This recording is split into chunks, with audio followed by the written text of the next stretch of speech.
Dear brothers and sisters,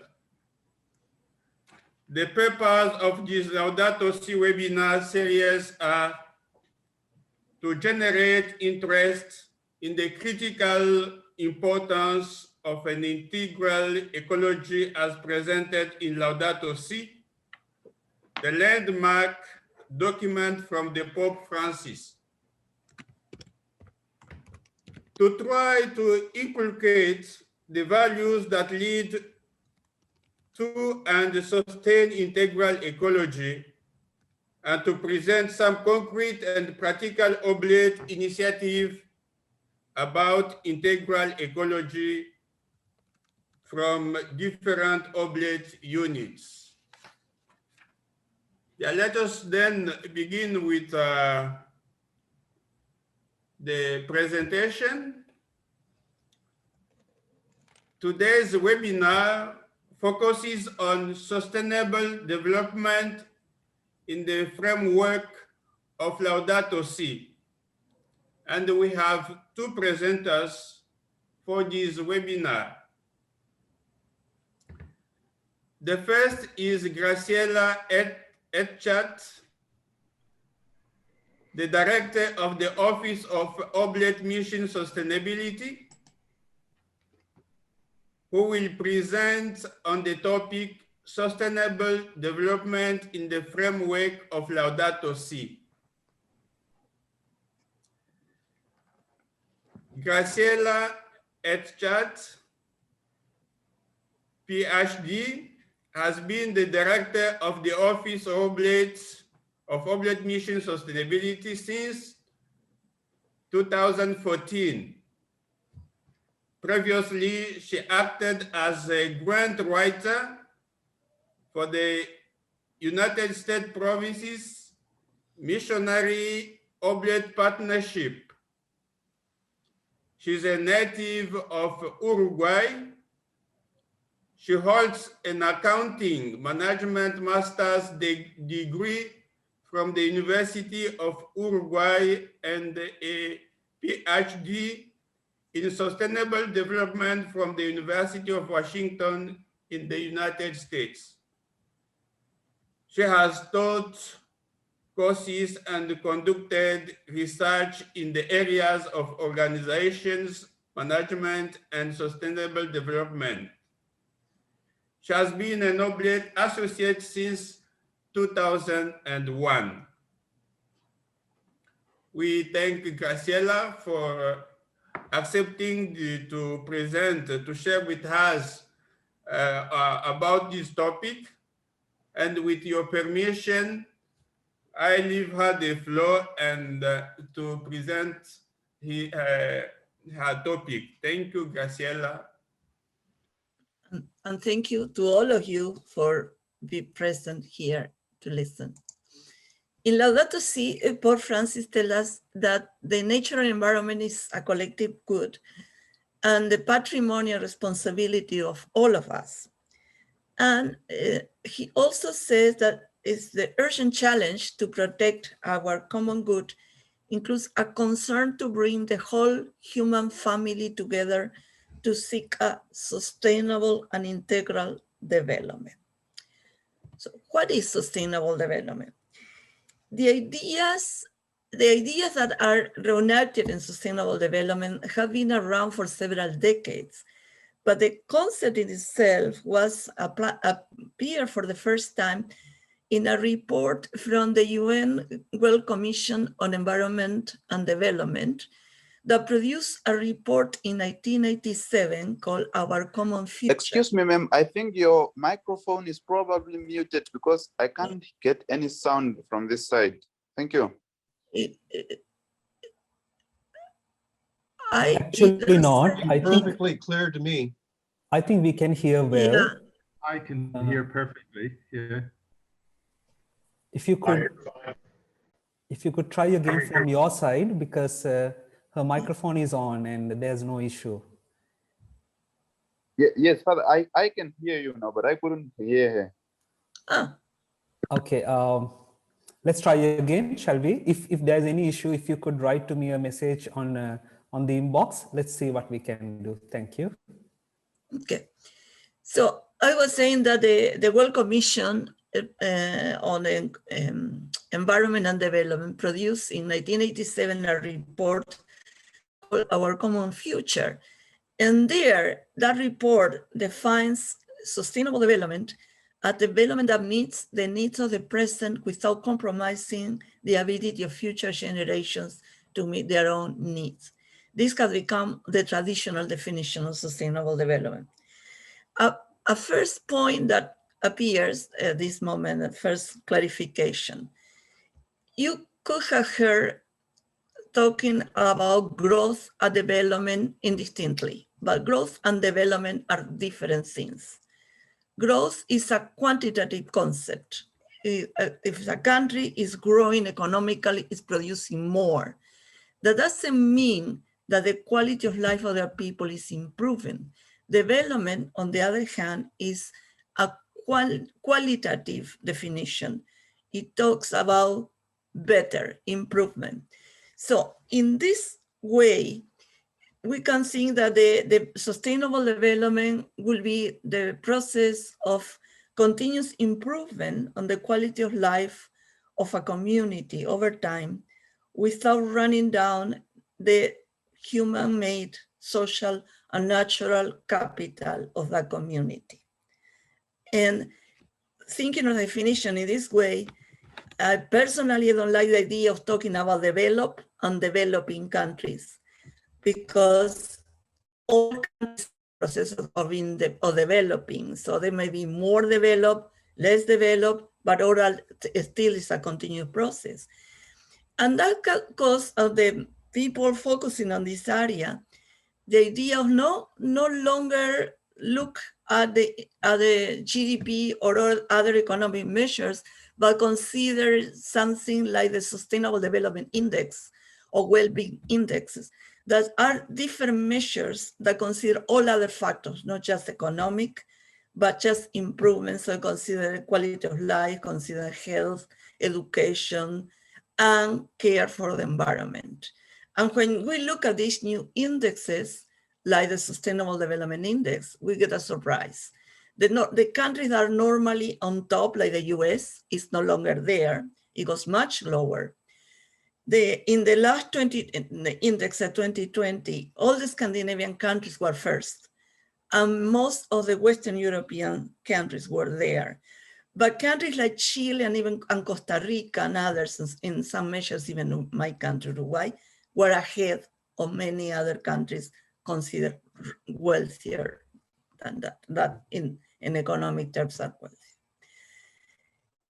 Measures for sustainable development and ideas and goals have been several. In 2015, the United Nations issued the Sustainable Development Goals. Those are what we want to get now, that to be attained in 2030. There are 17 goals. They are all there. You can Google and find lots of information about them. I'm not going to enter in that. Unfortunately, these goals are not on target.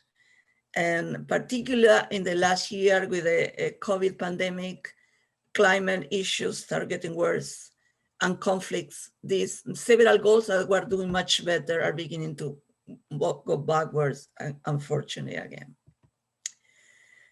The concept of sustainable development has three basic ethical considerations that are very important, and as you see, are different from the original idea of growth.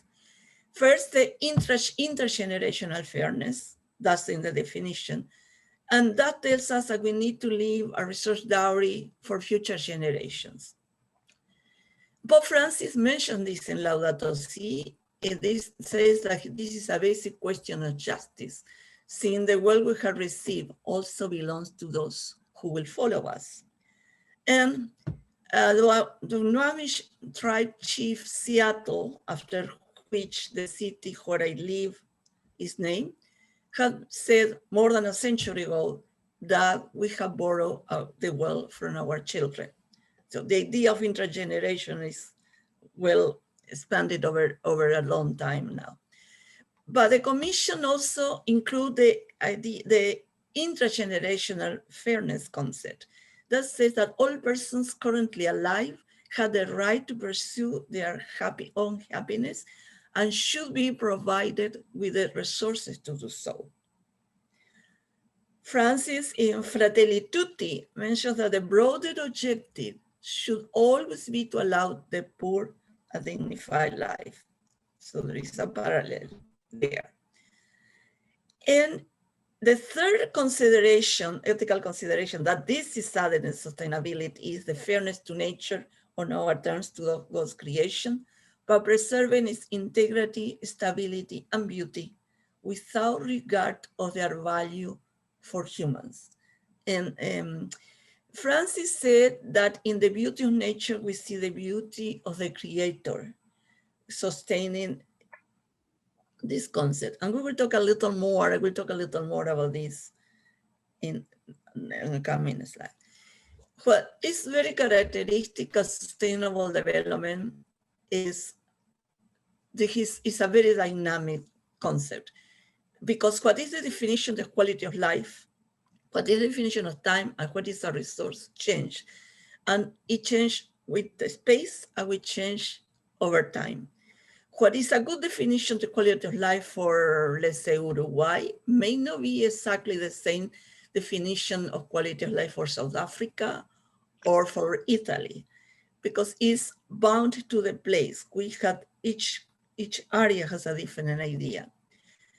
The same thing with a resource. A resource is not always, it becomes and stops being. Think of a mineral. While it's in the ground and it cannot be extracted because we don't have the technology, it's not a resource from an economic point of view. It's there, but it's not be used for something else. Well, then when the technology appears, it becomes a resource. But in the future, if there is something else that is better than that for the same production, it will stop being a resource. It won't be used anymore. And even the definition of time changes. For how many generations into the future is the current generation obliged to? 1, 2, more? Native Americans talk about 7 generations to come. They see the time in a cyclical way, not in a linear way that most of Western civilization does. The other point is locality. As I said, the definition of quality of life is attached to a place. Well, in that sense, development to be sustainable had to be tailored to the local definition of quality of life, to the local sites. And that's one of the reasons why the development models that were successful in some areas of the world, like North America or Europe, when they were transplanted to other countries, didn't work that well. And most of them failed, not all of them, but several of them failed, in part because they were models imposed from outside and people wouldn't adopt it, we don't care, we don't like. But the locality is also important because we care about the place where we live. When we have a stake on something, we try to maintain it. We try to maintain the environment.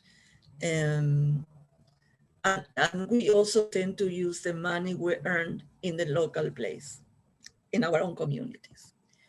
It's important also that is how we go with our organizations or firms or NGOs that try to implement sustainable development goals. It's important that they are small or medium in size. If they are too large, the relationship in between the members of those groups are more difficult, and it was more slowly to react. And if the relationships are more difficult and it's more less flexible, and people cannot have their own way, it will be little by little going against the intergenerational ethics. People will have more problem defining how to get what they want. These examples, in each of them I put an example. They were good example for a particular characteristic, like say this Mondragon cooperative in Spain. It was a good example of how they promoted small size in order to get an equal opportunity to everybody. When a cooperative grew too much, they split it in 2. and they keep a size that was easier to manage. The other related to the definition and place is, I did that, right? Yes, I'm going backwards. Sorry, is bottom up. Because of the same thing we had talked, the definition is local, the definition, and we want everybody to participate. Is the development had to come from under up, bottom up, and not be imposed. That's again why so many development models have failed, were imposed from the top down and not accepted down. And long term, results don't come fast. They take some time. So it's better, sometimes it's said that democracies are not that good for sustainable development. Politicians want to show results soon to get reelected or to be elected. And sustainable development doesn't help on that. It will take some time. So when we're thinking about how to manage local environment, local resources, it's very important to have some arrangements of either property rights or long-term managerial rights, like an example in extractive reserves or in game reserves that are in Africa, because if people have a vested interest in the place, if they know they will be there tomorrow, they will take better care of the local environment, if they know they're penciled in for a long term. But they will have a way to say something about it. It's generally accepted that sustainable development moves around 3 dimensions. The environmental dimensions, that means living from the interest, not destroying the natural capital. The social dimension, satisfying basic social, cultural, political, spiritual needs, and also adaptable, being accepted and adaptable by the local people. And economics, the gains, that means that the gains and social well-being of a given population should not decline over time. And these 3 dimensions move together. And originally, decades ago, we were talking about economic development and we were ignoring the other 2. And that didn't work very well. And then internationally, we start thinking of the social development. So you have social and economic development. Fine, that could be equitable, much better than only economic. But if the environment is not respected and it's abused in order to provide both, at the end, it won't be able to sustain the whole model of development. And you can play a combination of the 2 different dimensions. The thing is for development to be, for the ideal to work, you have to consider the environment, the people, the economics, and the 3 together as they move. It's going from the dimensions or coming from the dimensions. There are 3 types of capital involved: the human-made, that's production, machines, buildings; the social, that includes the culture, ethics, knowledge, skills, beliefs. Here is the culture iceberg, which we see only the doing and the thinking and feeling of other culture we really don't see. And the natural capital, which is what that interests us most. And the natural capital or wealth creation in terms of economics is a compound of 3 types of resources: the non-renewable that are extracted, like oil and minerals extracted from the ecosystem; the renewable ones that are produced and maintained by the process and the functioning of the ecosystem, such as forests and fish; and environmental services. And these are the most complicated because these are the maintenance quality of the atmosphere, pollination, waste assimilation, recycling of nutrients, many other things. And that's the big problem, because we really don't fully understand what is going on in the environment or how it works. We're trying and we're knowing more and more, but we don't fully know what is going on. And that's what the humans have been failing the most. The photo you see there is a floodplain on the Brazilian Amazon, very close to the Amazon River. An interesting comment passing by. The pollination in the forest in that type of the forest is done not by the birds, but by the fish. There's a relationship between forest and fish, to the point if the fisheries disappear, the forest will suffer. If the forest surrounding the lakes and the river disappear, the fish might die. It's uncommon. Common is other things, but this is uncommon. And here we go to the big problem that caused most of the situation we're having now, mentioned by Pope Francis in Laudato Si, his concern. And it's because humanity treats these three types of capital differently. What the human-made capital can be rebuilt, and most of the times we do it. The natural capital and the social capital may suffer irreversible losses. And that's what we are seeing now. We are losing a species at a rate that had never happened before. We are losing cultures, are disappearing, that are overwhelmed by this Western civilization or other civilization taking over. And once they're gone, they're gone. And that's reality, and that's happening. We have the knowledge about human-made capital is certain, but the knowledge about the natural capital and even the social capital is uncertain. We really don't know exactly how the environment works. And the human-made capital is exchanged in the marketplace. We buy and sell things in the market, whatever is called the market. But most of the natural capital and social capital are not exchanged in the marketplace. We cannot go there and buy pollination, or we cannot go and buy assimilation of waste. So we cannot obtain them. We can buy certain things. We can buy fruit, flowers, trees, but not the other things. There is a whole branch of economics called natural resources economics. And what natural resources economists are doing are using what they call proxy markets. And that is trying to estimate the willingness to pay for something. When you go and buy a piece of bread for 10 pesos, your willingness to pay for that bread is 10 pesos. Well, we don't know what is the willingness to pay for air quality or for pollination. So there are indexes that are used. There are estimates, like, for instance, to estimate the value of air quality. Some economists would use the cost of healthcare to cure or to treat respiratory illnesses caused by pollution, or assumed caused by pollution.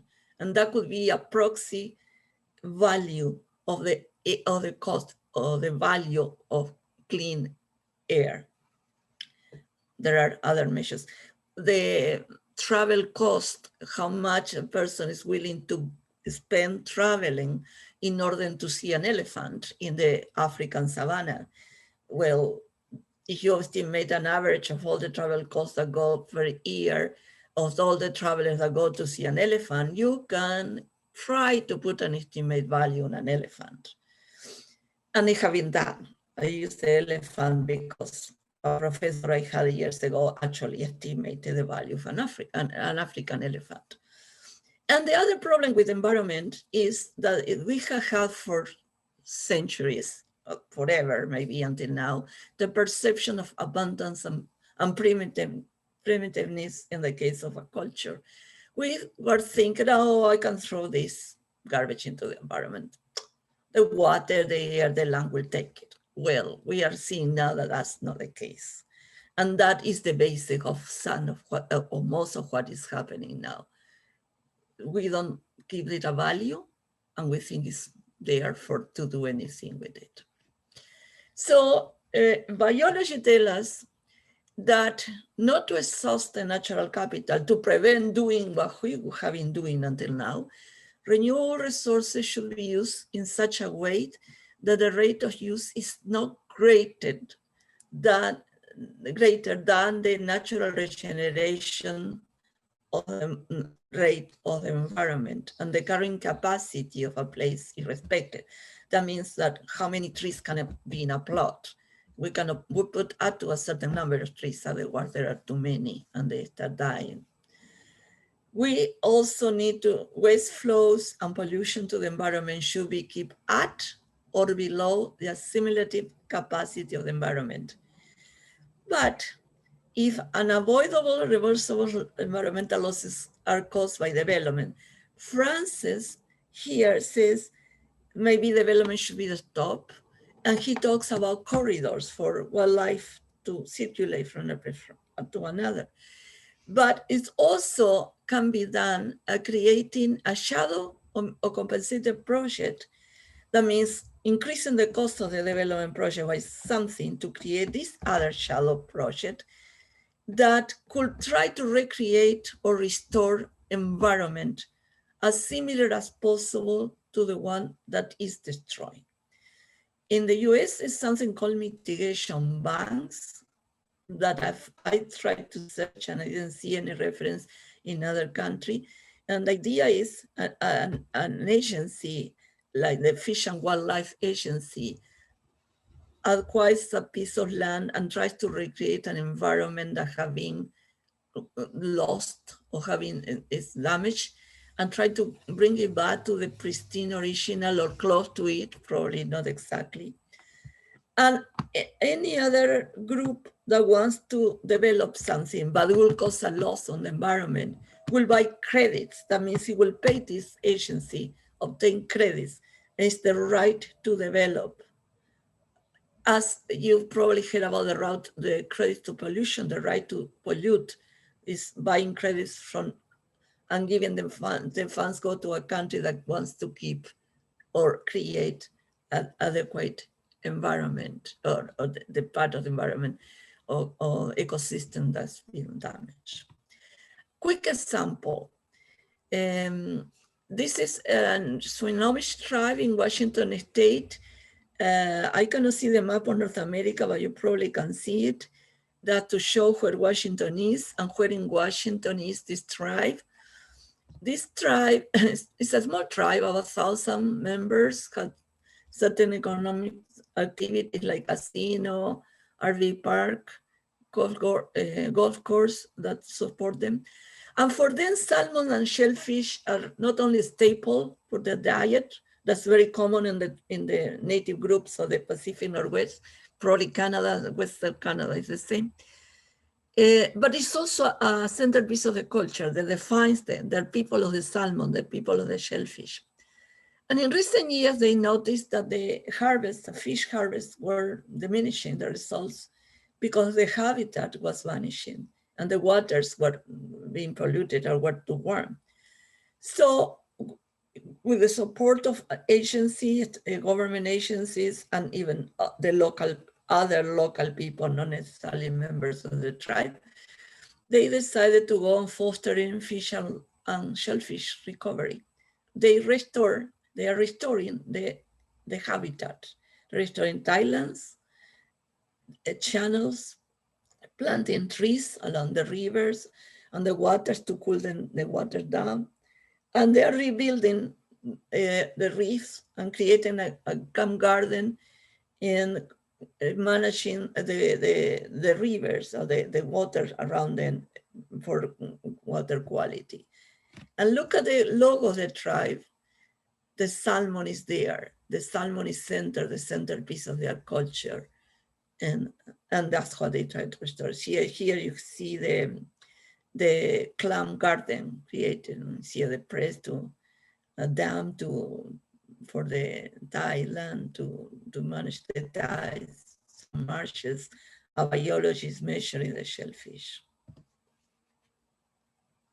Oh, sorry. So keeping in mind what Pope Francis said and what the 36th chapter decided, how can we react? And I will go very fast because I took much more of my time now, and Charles has important things to say. So how can we do it? First, we can adopt environmentally sound daily practices, and most of us are already doing a lot of that. We're reducing, reusing, repairing, recycling, composting. Many Oblate units do that. Many of us personal individuals do that. Conserving energy, turning off the lights, using energy safer appliances and lights, and bulbs, changing the windows to more to help conserve energy, using renewable energy where possible. You have a solar generator, an individual turbine, and solar energy in two Oblate units, the General House and St. Joseph Scholastic Gate in Cedar. Conserving water with low flow showers and toilets, no leaky faucet, harvesting rainwater. Be careful with use of water in agriculture and industry, not just watering everything, just being careful how the water is managed. Using alternative modes of transportation. Walking is very healthy. It's very good for us and no need to take the car every day. Or when possible, using an electric car. In many Oblate retreat areas use electric car. Here we have Father Glenn Zimmer. They are driving an electric car in Capel Retreat Place. Thank you, Glenn. Starting and keeping vegetable gardens. We saw the document on La Grace Garden in the Philippines, La Vista Learning Garden in the US. It's a very popular garden, having in a different idea for greening buildings and roof. The building codes are changing to make it more efficient from energy and water and any other way. Keeping our walls green and green roof. There are more and more buildings that include green roof. Now, I mean, it's in Seattle, there you can see more and more now. And the one here is a church in New Zealand. I don't know what church is or where, but I like the building. See, there you have a completely green building by a church. A mention is needed for the province of Indonesia that is doing a lot of these things. This is all in Kalimantan, all the photos are in Kalimantan. In the lower right, they are doing recycling and different types, they have different types of containers, organic recycling, non-organic recycling, and I guess this is garbage, I cannot remember. And this is in the church of Our Lady of Fatima, in Kalimantan. But what I would like to show is these chairs and these tables that you see there. Those chairs and tables in a previous life were car tires. Once they cannot work as car tires anymore, they're sold or sent to a place in Kalimantan where they build furniture. And they're actually very comfortable.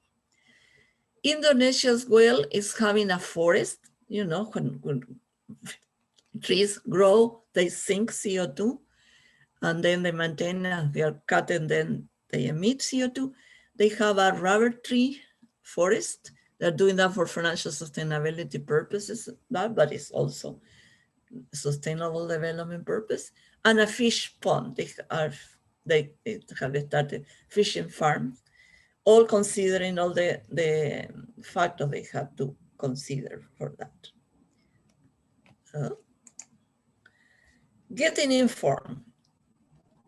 The general norm for Oblate formation established, well, it's the chapter, the 1988, I think it was, say that justice, peace, and integrity of creation is a non-negotiable part of the ministry of every Oblate.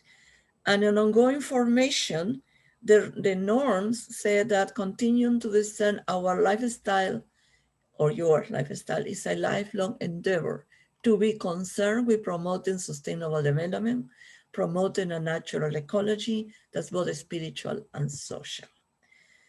The global Oblate fundraisers, some of them are here, are representative from several provinces, those that help with funding to other units, are representative from the 3 provinces of Canada, Lacombe, Assumption, Notre Dame de Cap, 2 from the US province, and from the Anglo-Irish, Central European, Mediterranean, Poland, and Australia.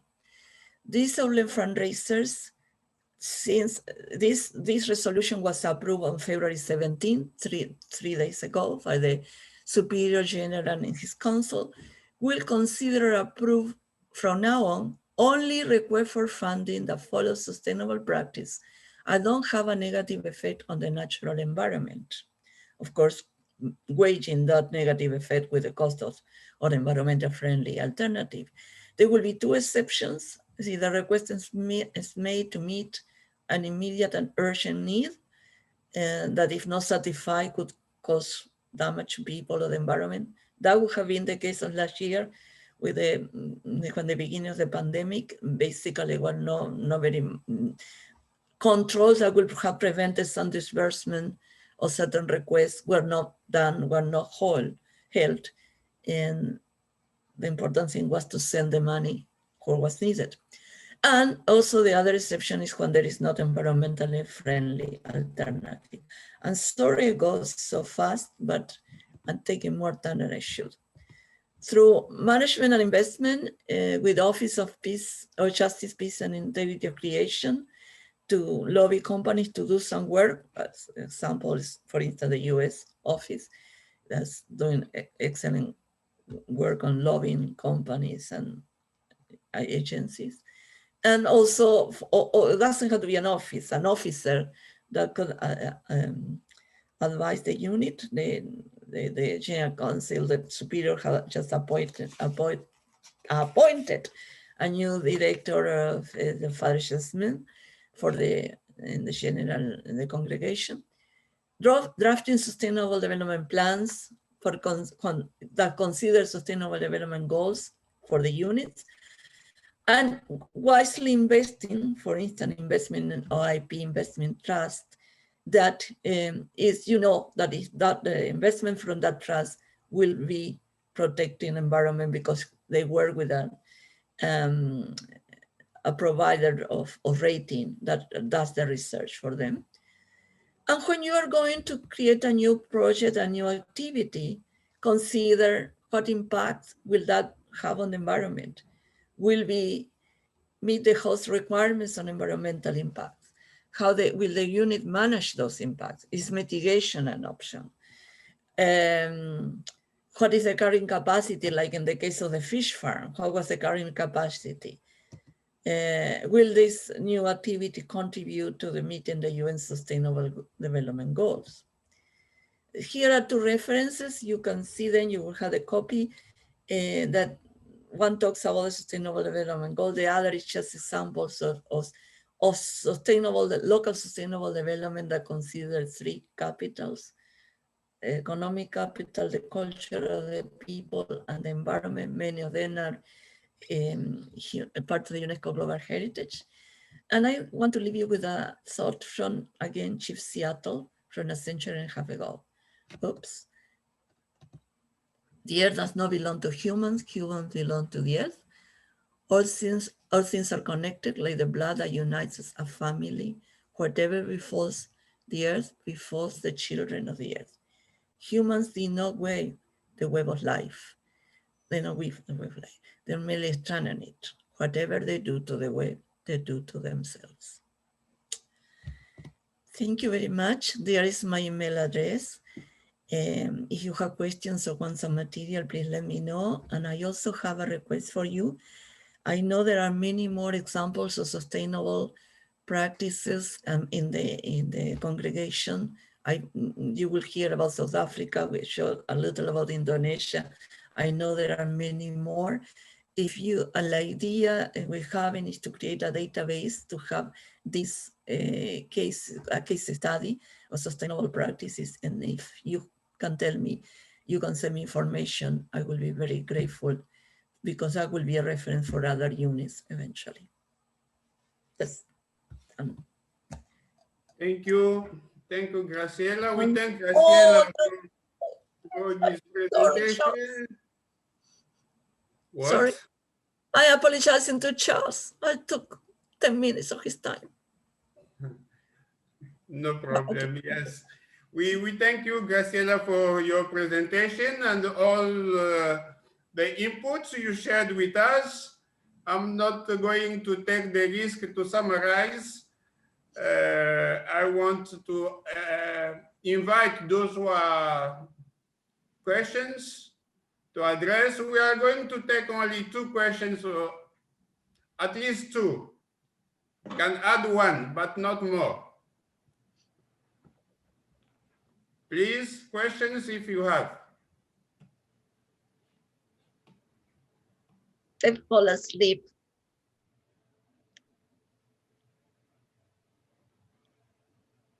Some have already made some questions in the chat box.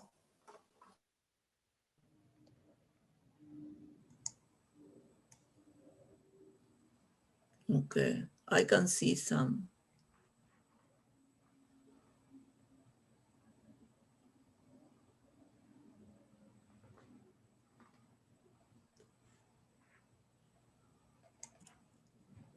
Oh, they're more on top. With Father Guillem's permission, maybe I can ask the first question that was asked. I can tell that to Graciela. Can you help us to read those questions? Okay. One is from Glenn Zimmer. Can you hear me, Graciela? Yes. Yeah, perfect. Yeah, I can read it. I really need to. Yeah. Okay, I will read it for everybody. Realistically, especially given the vast power of corporations worldwide, are both growth and development possible? Do we have to accept that growth will always be dominant so that we do the best we can, always inadequate to foster development, always as unequal partners? Here's another question. So you want to read that as well and combine if it is okay. How might we bring both development and growth to the same table and keep them there? What is the role of the church in this? So basically the question is about the development and growth, how they can go together, and if it is possible to go together, especially in the role of the church. Thank you. Well, I have been following what is going on this topic for years, because I started work, studying development 40, 30 years ago. What I noticed in the last few, I think a very important thing will happen now, like a change. I noticed a change of the information is coming. There are 2 or 3 factors that I think make people think differently. One clearly is COVID. We're talking now about the post-COVID economy and how are we going to promote this post-COVID economy. That is one important factor and is being pretty much present. But there is another factor to keep in mind now, and it's climate change. Climate change has been felt around the world more or less clearly for some time. But now the countries that are hit the most are the wealthy countries. And that is changing the perception of what we have to do something. You don't need to see more than what is going on in the US. After years, 2 or 3 or 4 summers of terrible fires, people are paying attention to the warming climate and to other things that are happening. And now this terrible cold, that's part of the whole change in the climate. One thing that, first, United Nations is doing a lot, and there's a lot of local actors working at the grassroots level. And Daniel can probably tell more about this, but there is movement under it. We don't see it, but there is moving going. But there are indications that it was not going to be just there. In November, President Macron of France called for a meeting of the public development banks. They were present or participated 450 development banks. These development banks are those that fund infrastructure. transportation projects, energy projects. All these banks, the 450, committed themselves to a post-COVID economy, but also to join the Paris Agreement on climate change. What changed? What could happen with that? Could happen that, for instance, energy projects, the big dams and other gasoducts or that were many times funded by those banks are things of the past. And they will probably be investing more and more in renewable energy. That's an example. I have seen a big change. I see much more information, much more willingness to change in the big actors. And we saw, for instance, a change in the US now with the change of president. The same day Joe Biden took office, immediately rejoined the Paris Agreement. Yesterday, he had a meeting with Merkel and Macron and others, and was the program he's pushing is important. I don't think they will be, I think the change will be coming because we are at a point that almost everybody is realizing that we cannot keep the grow only idea can be kept at the level it have been kept before. I was hopefully 25 years ago when we talk we have to preserve the Amazon, is the lung of the planet, and then nothing happened. The Amazon is being destroyed more than before, but now it's happening again. I am in a Zoom meeting until 5:30. Is that okay? There'll be stuff left. I make sure there's something left for you. Thank you. Okay, bye. And of course, that's the first time we have a church taking a very active role. And Pope Francis is respected. And it's not just Pope Francis, he quotes other religious leaders about this. We saw the collaboration about the churches, between churches for the COVID. If you're interested, it is the Georgetown University has an institute, the Berkeley Institute of Religion. And they had, during COVID, at the beginning, had webinars in which participated leaders from different religions, all worked together to solve the problem of COVID. And I hope that collaboration remains. And I hope that it is remaining. I think I see Pope Francis talking to other leaders about this. I think now we took conscious that it's Graciela, I have a third question for you. You can just summarize and have a... I'm done. I finished. Yeah. Sorry. No more questions. Charles. Yeah, no. Let's take the third one. Is from Craig Bonham. Is not people recycling working with natural capital? Is not carbon farming working with natural capital? Sorry, it's not farming? Is not people recycling working with natural capital? Recycling is trying to reuse. I don't think is written the question. I don't. Can you explain how it? Yes, the question doesn't look well in English. Probably what was meant was for recycling. Yeah. For recycling itself, aren't we using the natural resources? You know, once again, using the natural capital. And also for carbon farming, I don't know what it means. For carbon farming also, aren't we using the natural resources, natural capital once again? So like it's kind of a double... Yeah.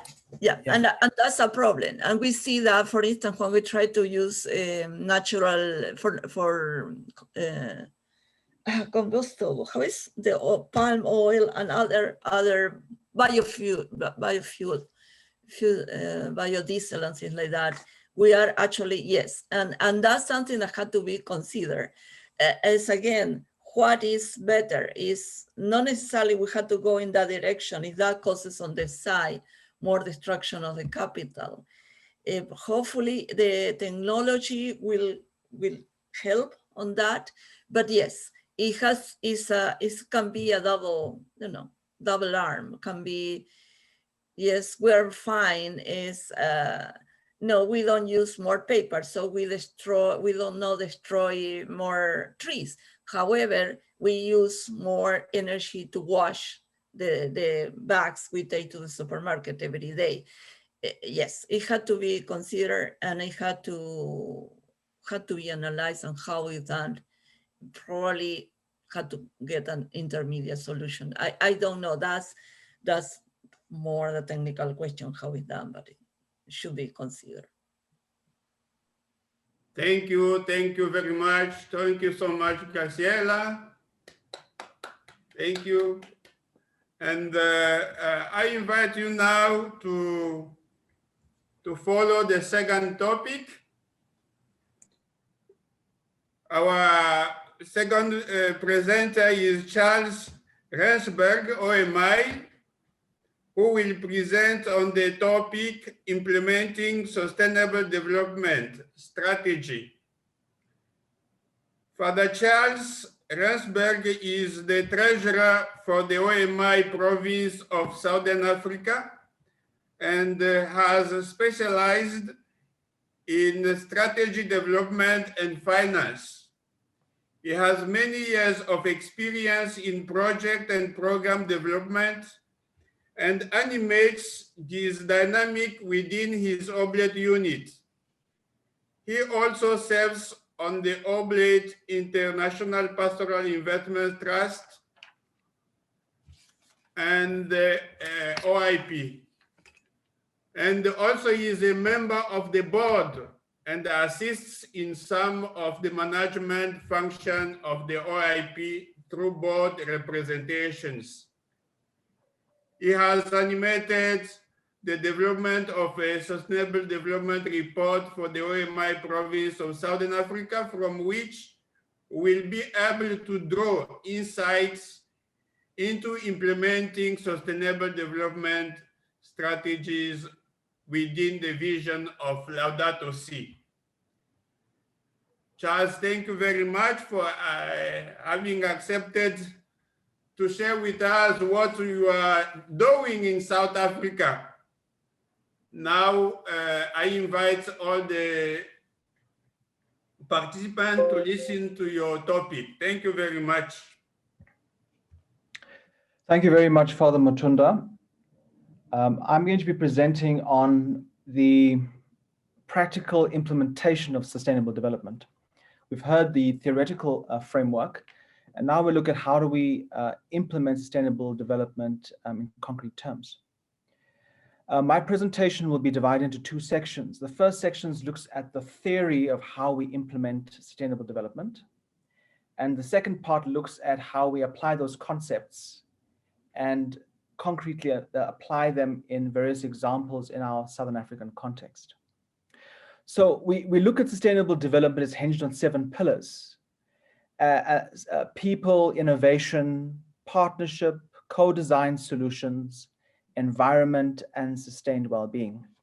And these 7 pillars work in an iterative way. They flow one into the other and then flow back in a feedback loop to support each value.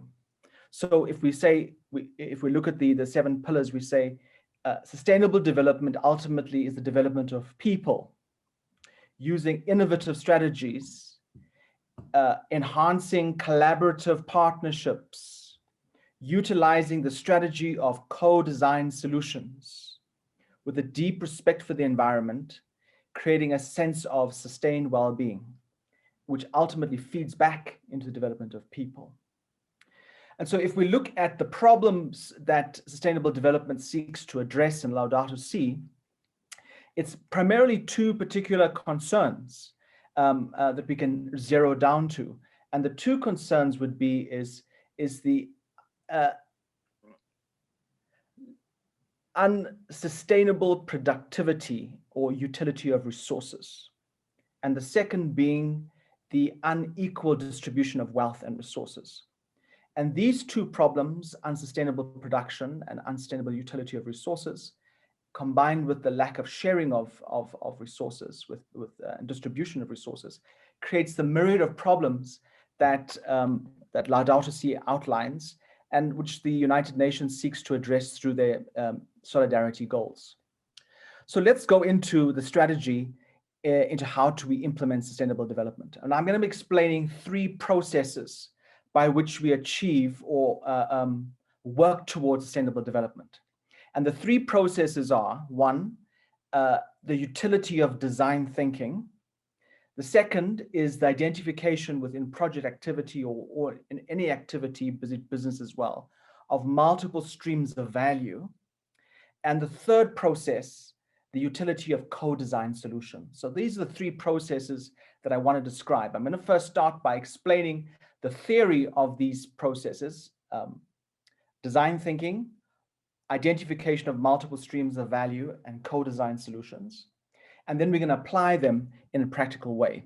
And that's the way in which the presentation is going to go.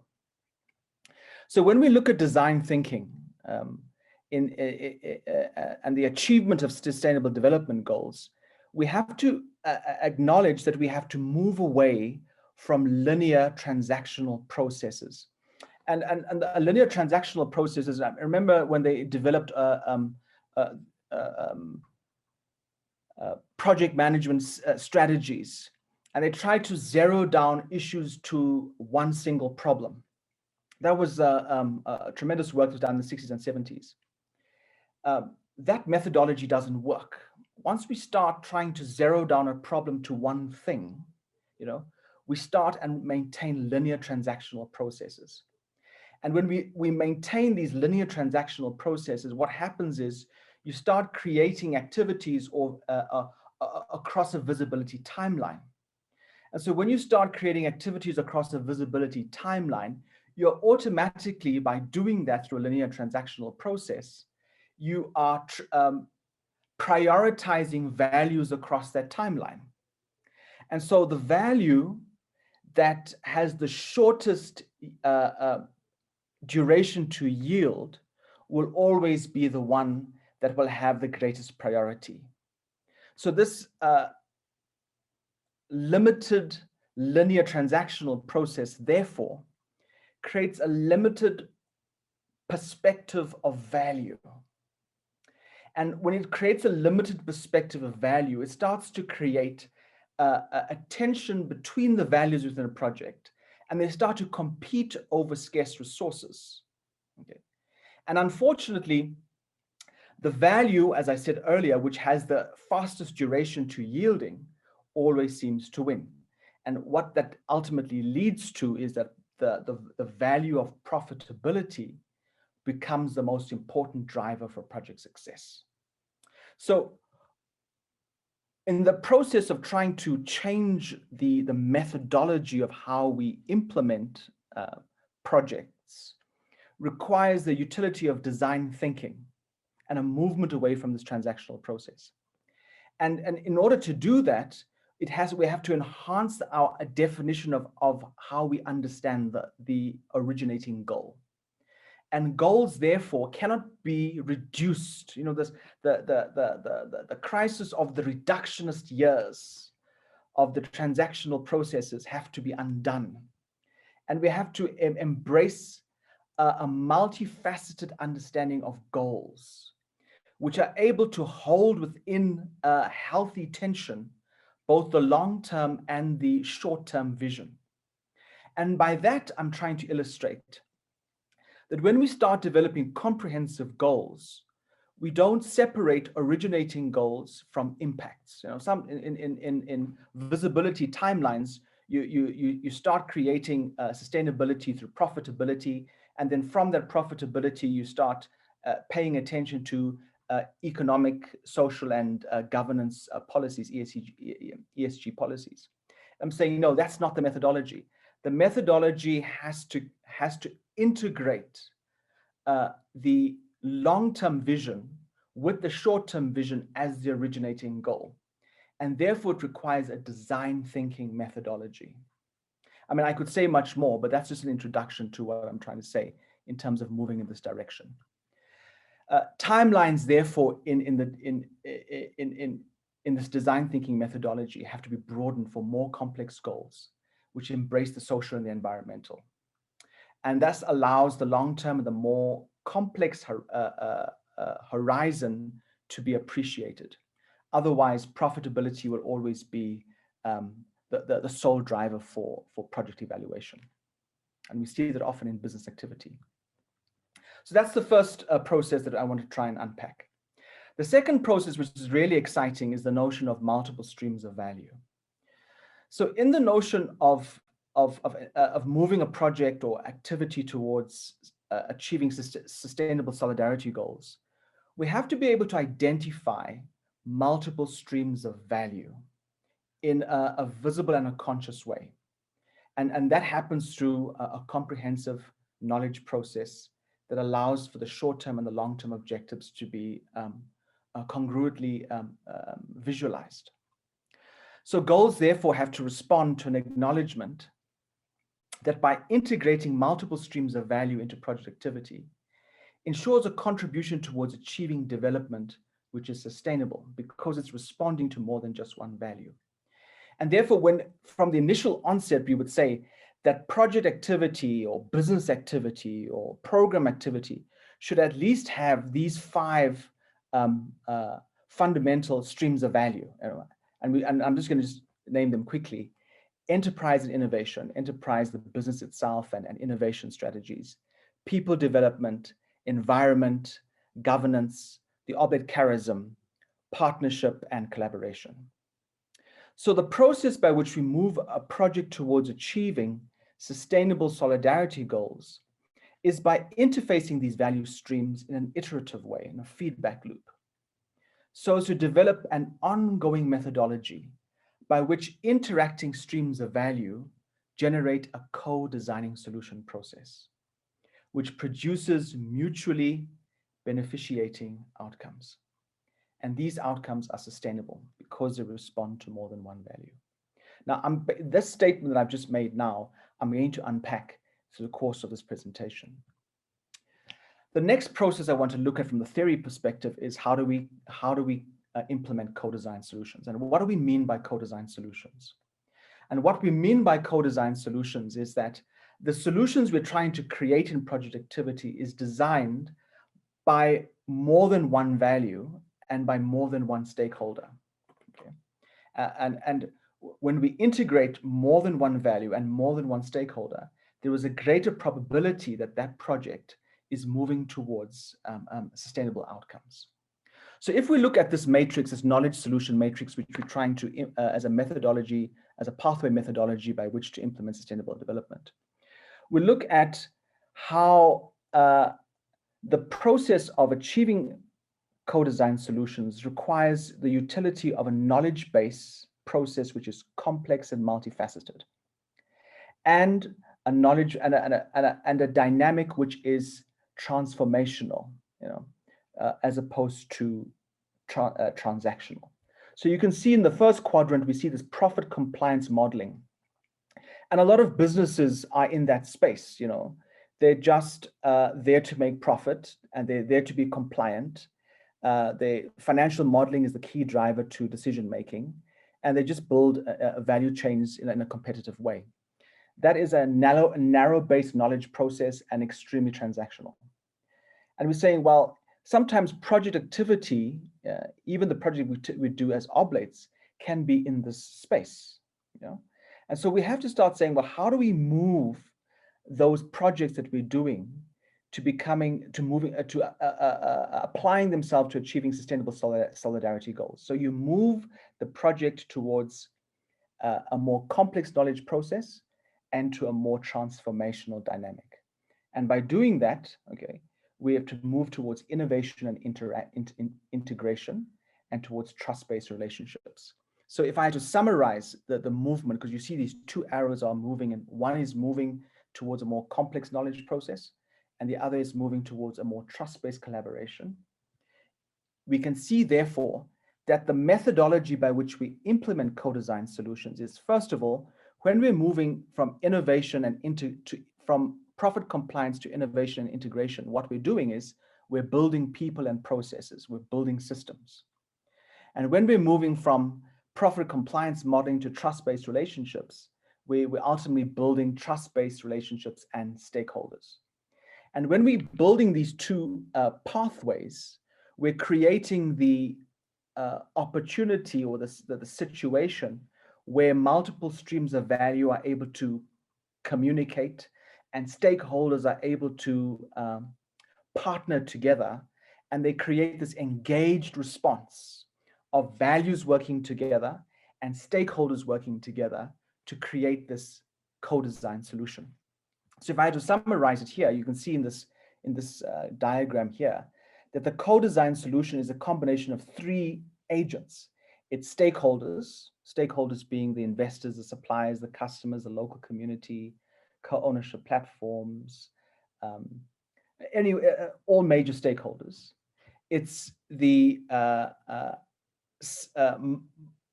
multiple streams of value, and then we spoke about this: environment, people, development, governance, profitability, partnership, and then systems, technical management, knowledge-based systems.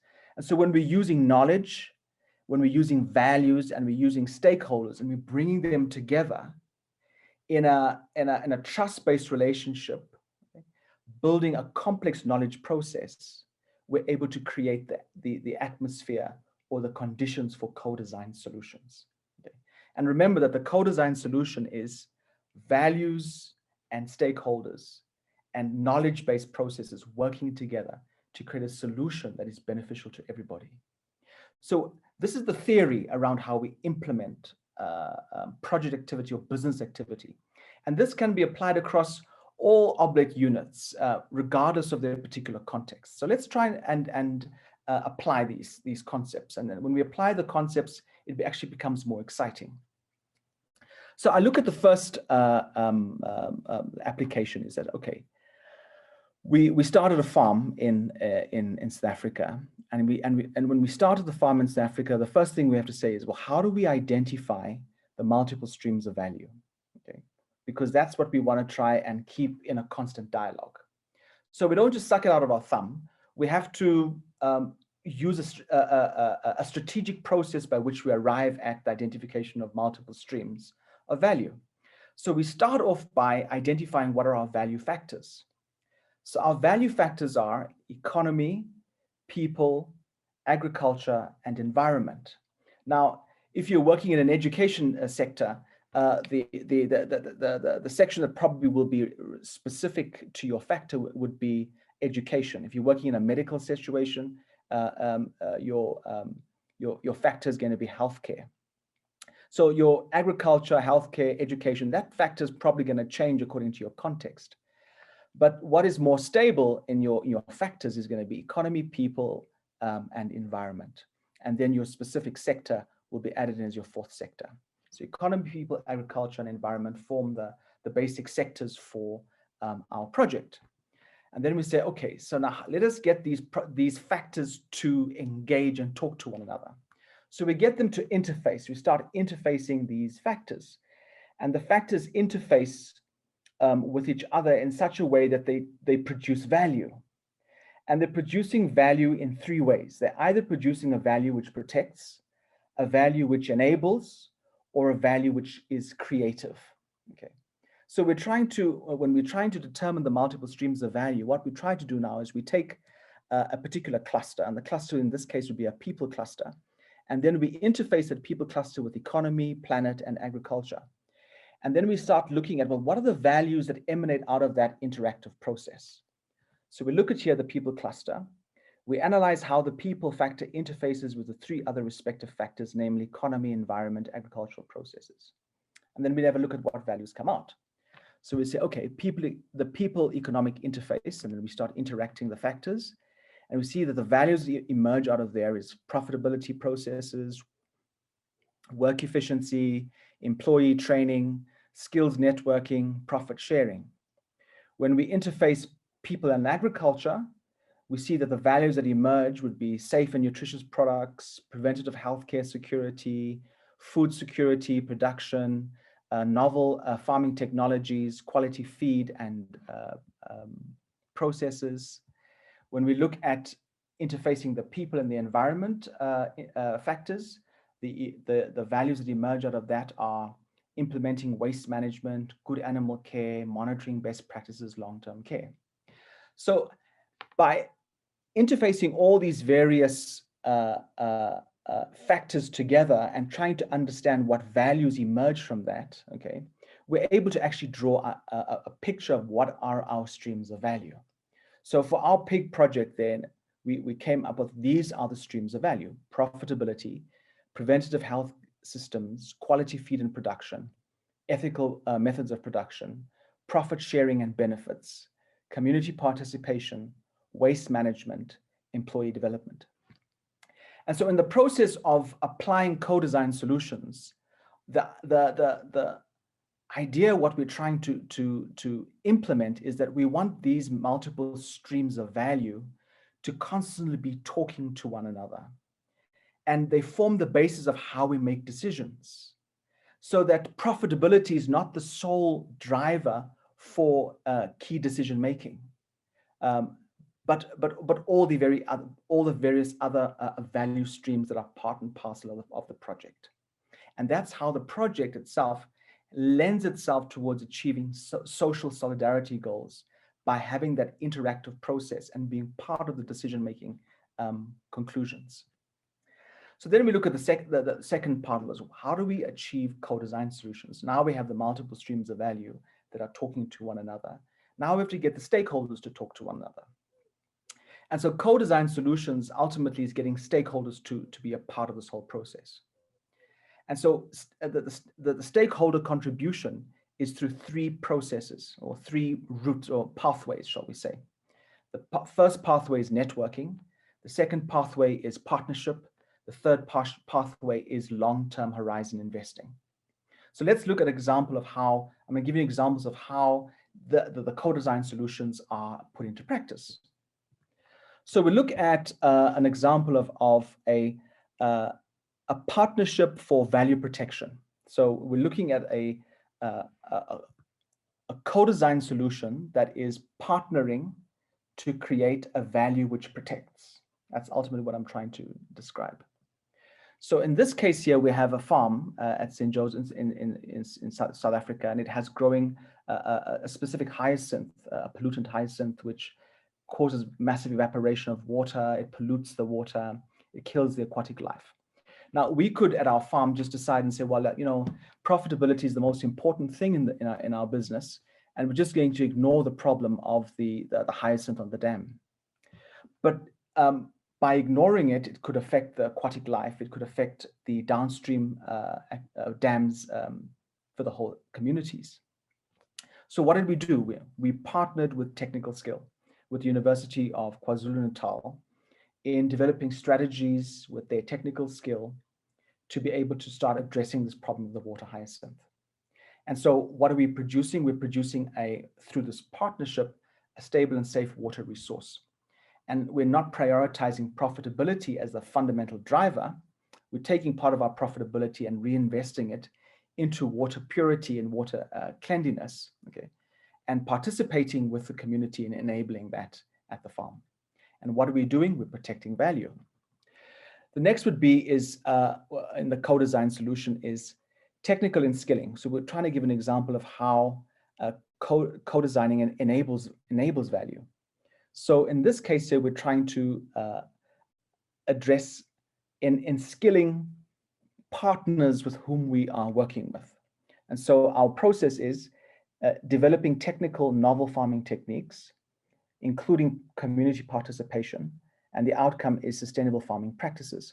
And in this example here, we started implementing a mulching process.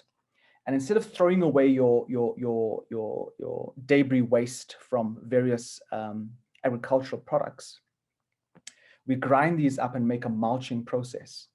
And the mulching is used as a novel technique to put back into the farming process to prevent the scorching of the ground from the sun. And so we just use this as an example of how we developing technical skill and combining with community participation to create sustainable farming practices. And in this case, what we're doing is we are enabling value. because we're enabling people to be beneficiaries, but also protagonists of self-sustainability or a sustainable process. The third would be is networking for value creation. So now we want to talk about an example of creating value. So in this case, we have two products on our farm. We have we have a product called pig manure, lots of pig manure, and in our local area we have a lot of forests, and they produce large amounts of sawdust waste.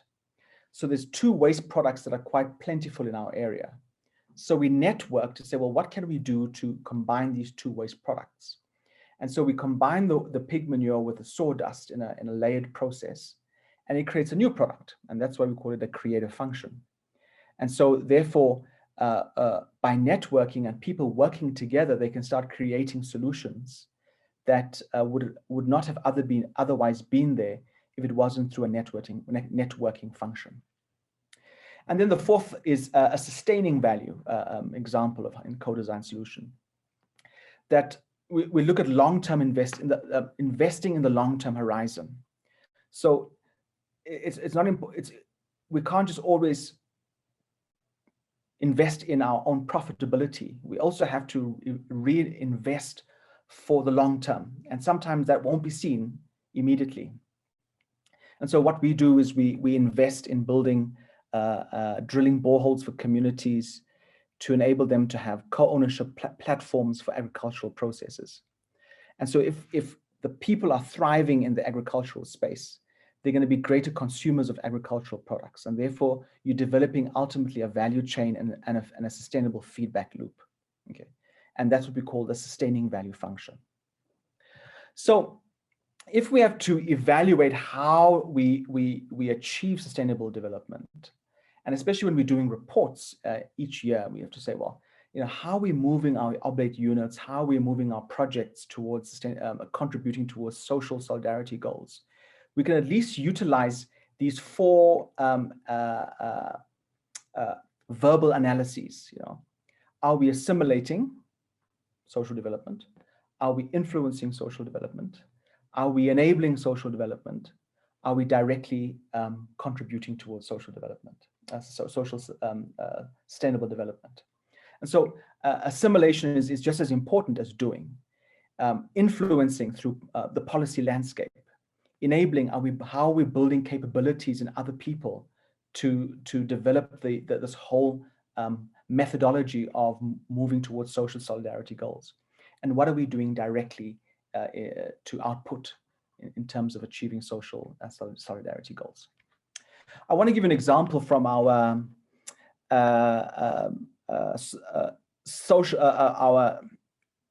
sustainable development report that we did for our province at the end of the year. And I want to just focus on this one section called zero hunger, because the zero hunger is one of the SDGs that we addressed. So we have an issue on our farm with regards to our cattle. And our cattle, it's important to have a very good breeding program, because breeding is not just getting a cow pregnant. Breeding has to deal with genetics. It has to deal with the exposure of what type of breed you want in relation to the diseases that are common in the area. What is the size of cow you want in relation to the yielding capacity of the fields?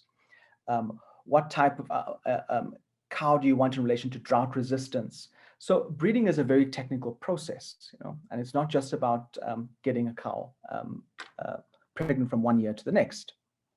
So our breeding program is a very important program in terms of our profitability, and that could just be our single goal if we were stuck at a linear and transactional process. But if we start developing a design thinking approach and a multiple streams of value identification and a co-design solution methodology, we start saying, well, how does our breeding program relate to other multiple streams of value?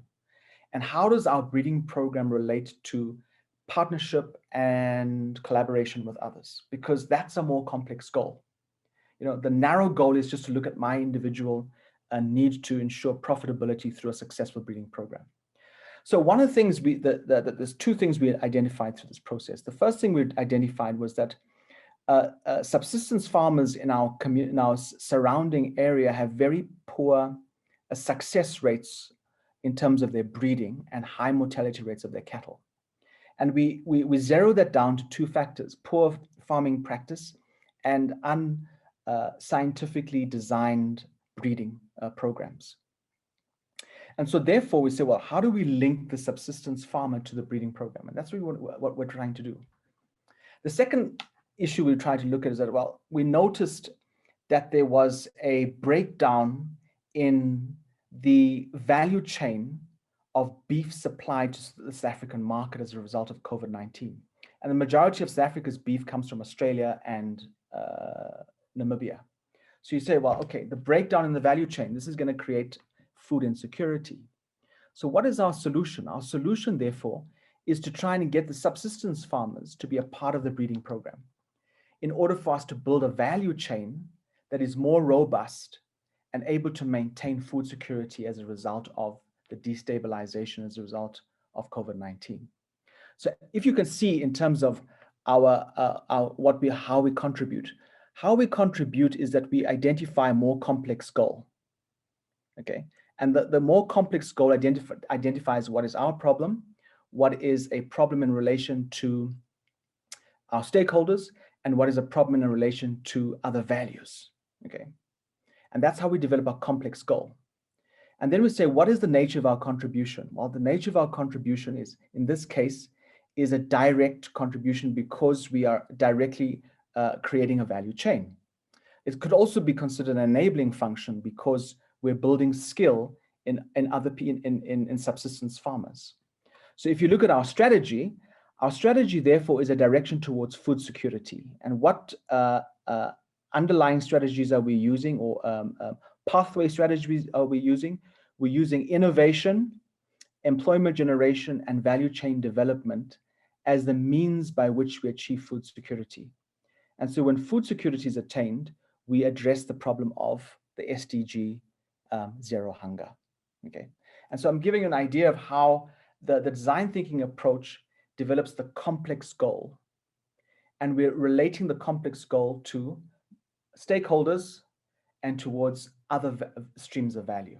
And that's how we create a more comprehensive outcome of activities that's moving towards social solidarity goals. So what, therefore, in summary, to conclude, what would we like to see as a result of what I'm proposing as a strategy towards social sustainable goals in terms of the congregation? We have to ask ourselves these questions. How has the project made a comprehensive understanding of who are the stakeholders? Because if the stakeholder is only me as an Oblate congregation, or it's just a very limited understanding of stakeholders, it's not collaborative. It's not developing partnerships. It's not developing networking.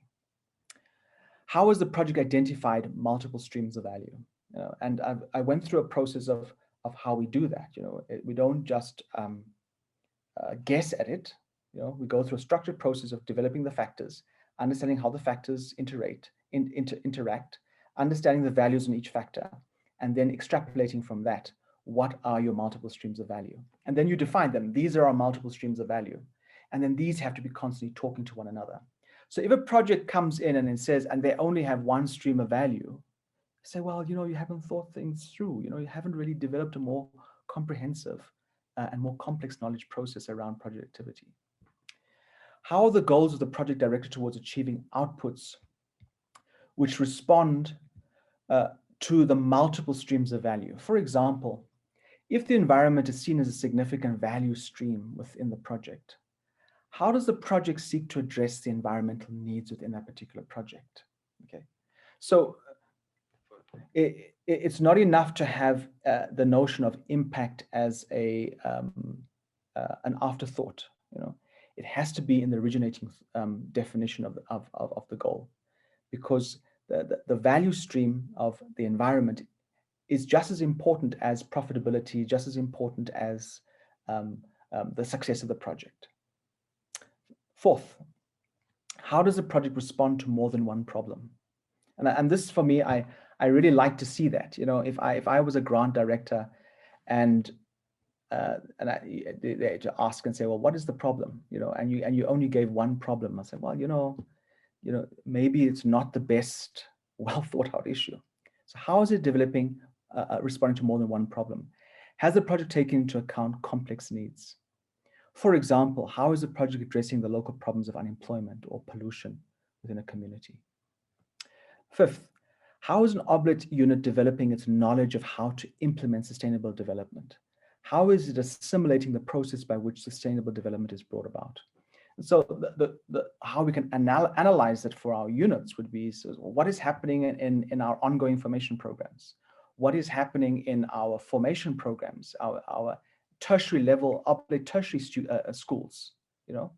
Is sustainable development an issue when the tertiary Oblate schools of learning come together? How are we integrating into our Oblate direction of formation? How is this issue related to our ongoing formation programs? Okay.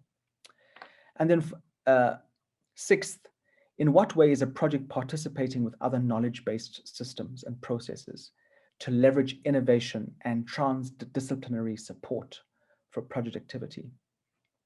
In the universities now, the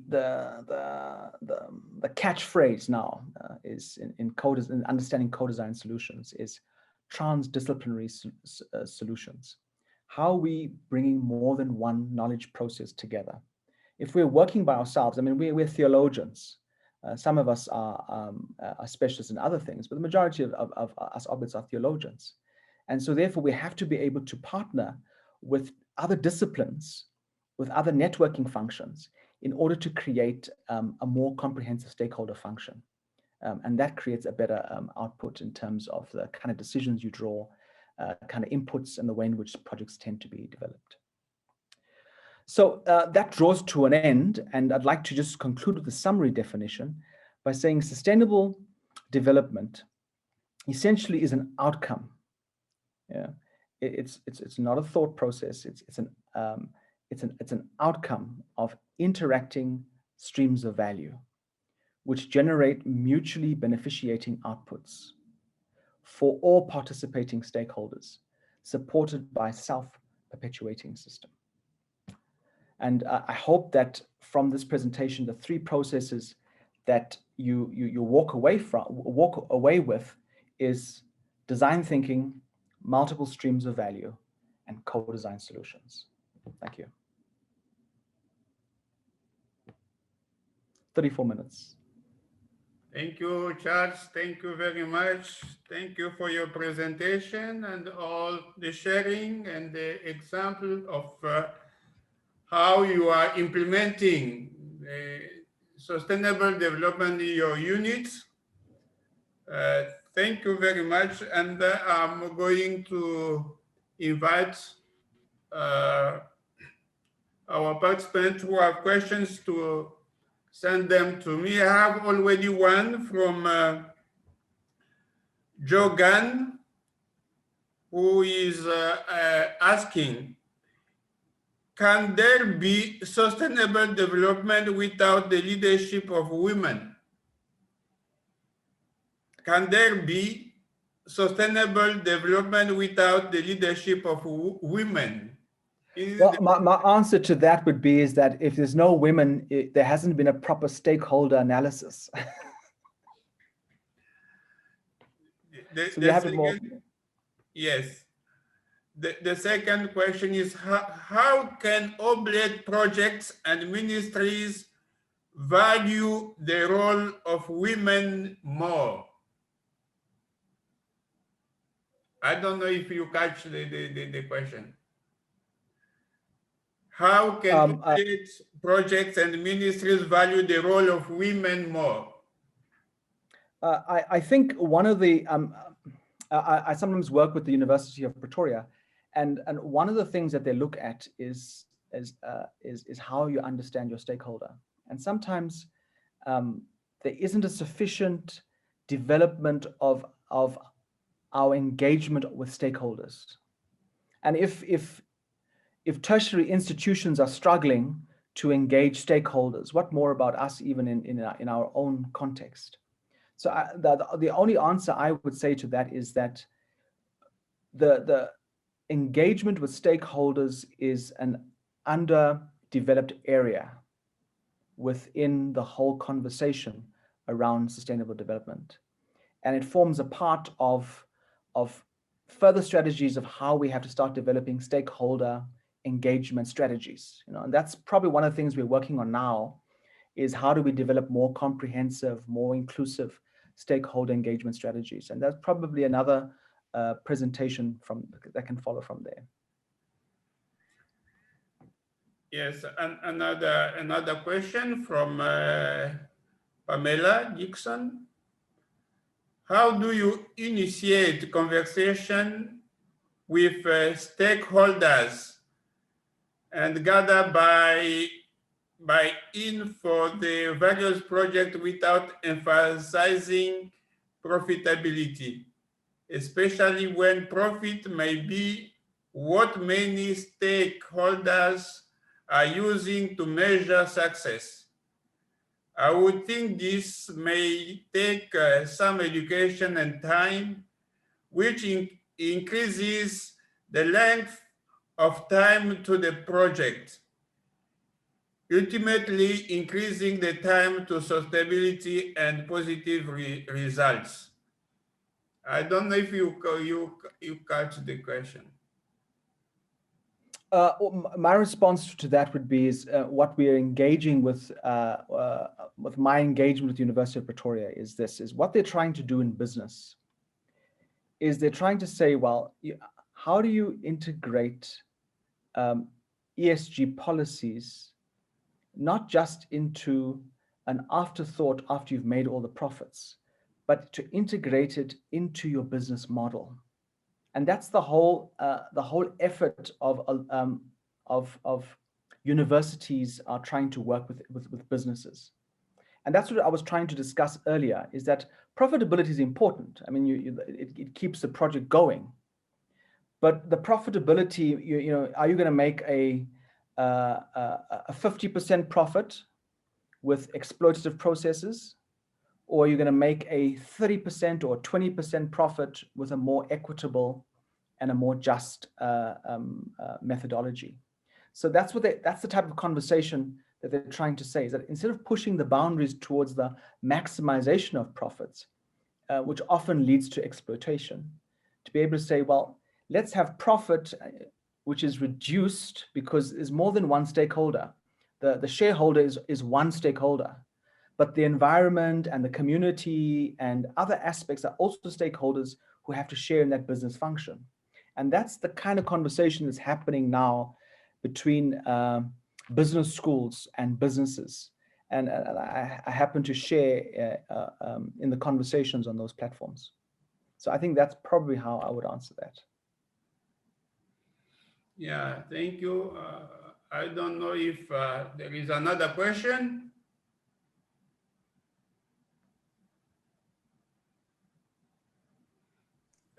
I can take one. A third question is one that came from Cameroon, from Father Thierry Simon. It was addressed, but I can also ask it to Charles. Father Simon said, the investment in the renewable energies are very heavy. How the small organization can implement those projects that I ask for to protect ecology, that ask many funds.